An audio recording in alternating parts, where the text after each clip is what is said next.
we have an interesting paper here. So MetaSkill-Evolve. So starting from previous types of skill evolution, you know, when AI has some skill, you show it a markdown file where you have some instructions on how to do something.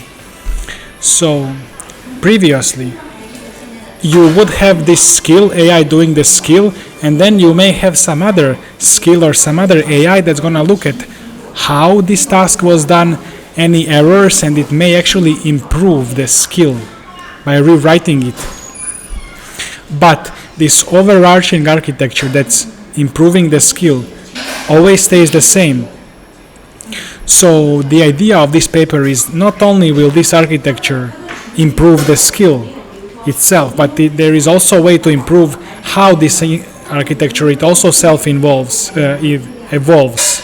So improving both the skill and the architecture that improves the skill. Here we can see 4 regimens of agent skill improvement. The first one, they say no reusable skills. The second one is the skill created, it's static, it's not changing. The third one, you see how you have first version of the skill and then second version of the skill, so the skill is getting improved as agent is encountering issues and discovering new solutions. It's gonna get written down into the skill. So for this meta improvement strategy is used. Now they say this is not good because this meta is not evolving itself. It's always showing the same way how to improve the skills, but it's not improving itself. So this paper is gonna introduce 2 parallel self-improving timelines. One is the inner one, the skill itself, and the outer one is the skill improver evolving. So both of them are gonna have these 5 agents: analyzer, retriever, allocator, proposer, evolver. And so the smaller circle here is fast evolution. The skills are evolving always quickly.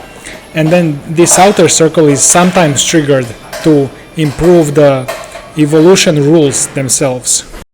Here we can see how this loop operates.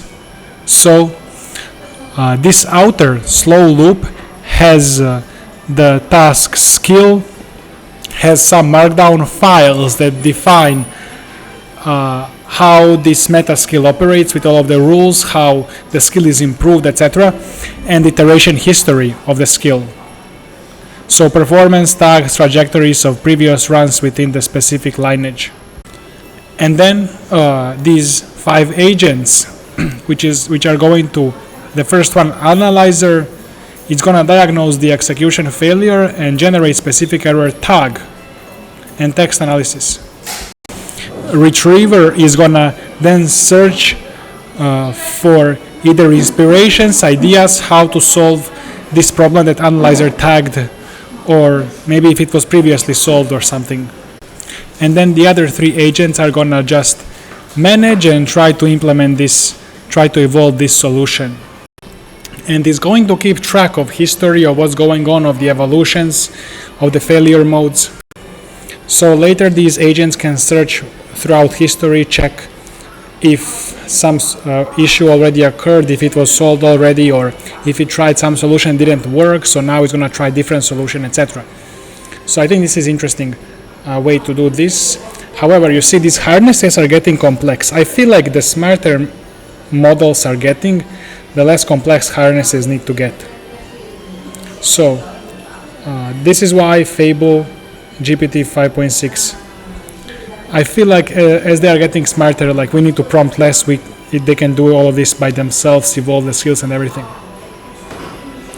So I wouldn't recommend, but I don't know about this one, but I wouldn't actually recommend trying to build super complex harnesses, because just by the next model it's gonna be obsolete. So maybe simple harnesses that solve a solution, they solve a problem, they're gonna be very durable in the future if they are good. We teach all of this in school, so you can learn to do AI research, everything from scratch, neural networks, everything. So see you in there. I'm gonna leave it below the video.